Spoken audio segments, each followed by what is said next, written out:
Hello friends, welcome to short and superfast writers. दोस्तों, आप channel को सब्सक्राइब करें और बेल आइकन को दबाएं डेली शॉर्ट हैंड डिक्टेशंस के लिए। आज की डिक्टेशन ट्रांसक्रिप्शन नंबर 510 से 80 वर्ड्स पर मिनट में स्टेनोग्राफर ग्रेड डी के लिए, volume number 24। Be ready. 10 seconds, 5 seconds, start.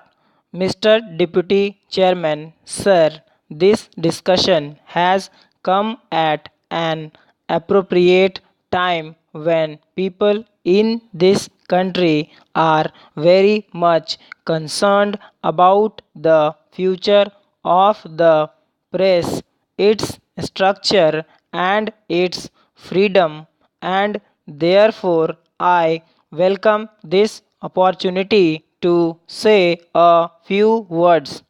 I think that there is a good deal of misunderstanding, rivalry, and tension between the parliament and the press, and this misunderstanding exists on both sides of the house.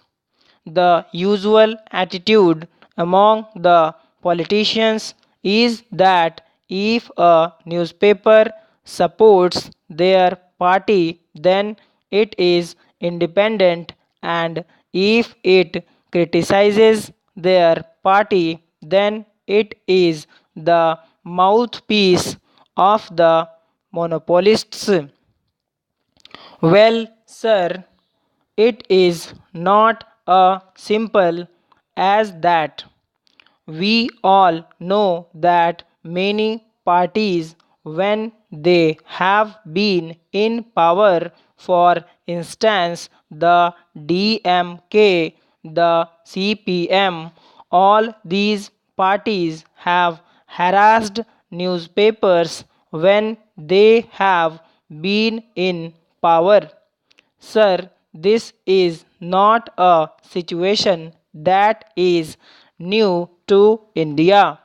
It exists in all democratic countries.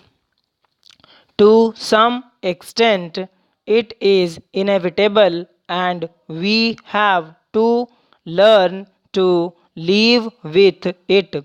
The tension and the rivalry arise mostly because some of the functions of the press and the parliament overlap. Also, because the two institutions to a great extent depend on each other, and this results in a certain amount of resentment.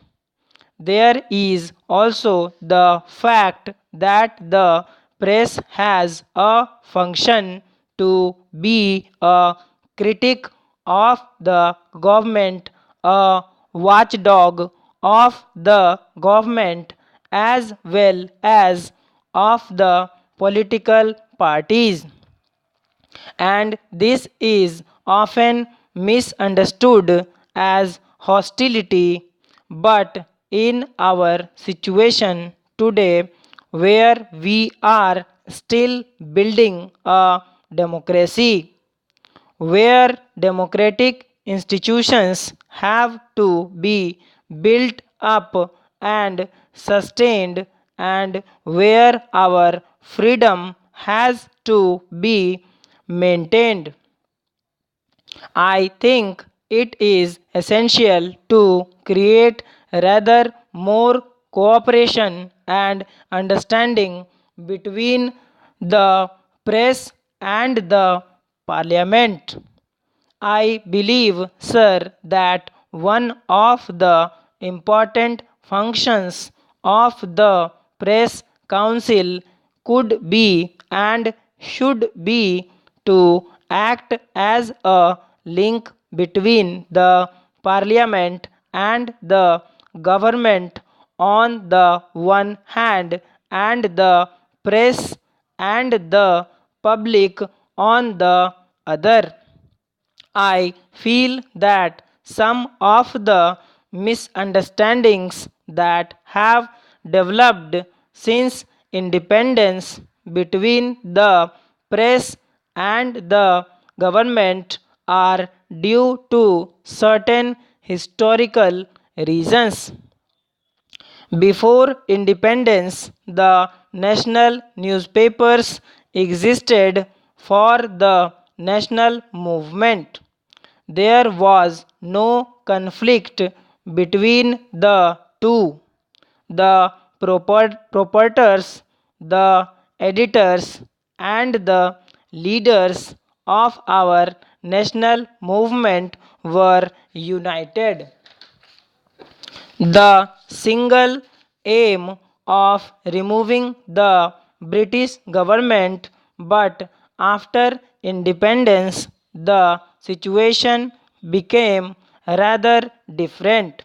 It is natural that after the achievement of freedom, there would be different interests and different ideologies represented in the press, just as they are represented in parliament.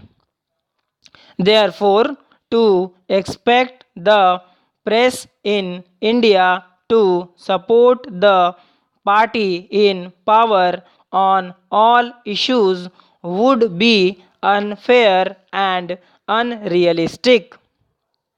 Sir, one of the complaints against the press coming from the government after the last general elections was that it did not reflect the will and the aspirations of the people, and that it has represented the monopoly interests.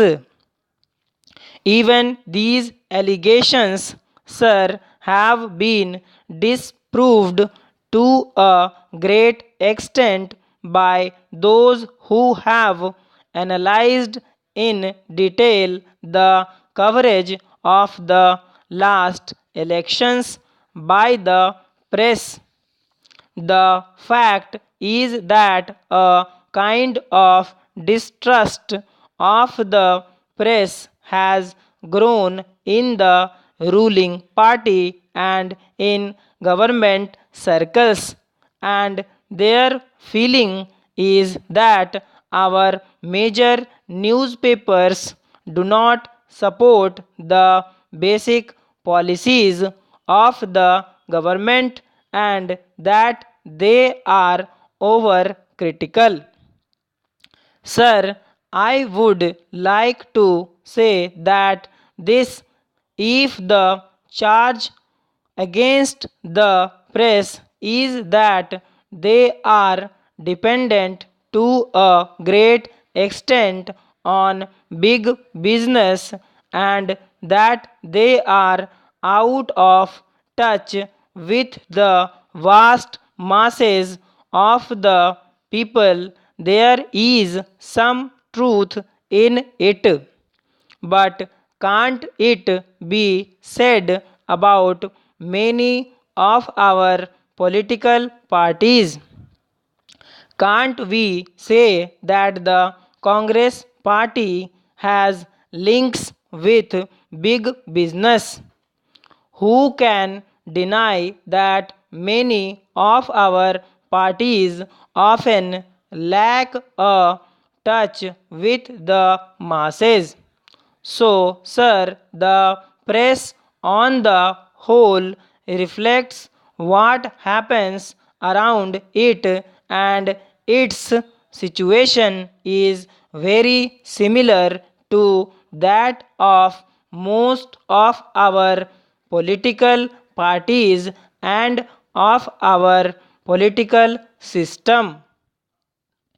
Sir, most journalists in this country would admit that there are many faults with the press today.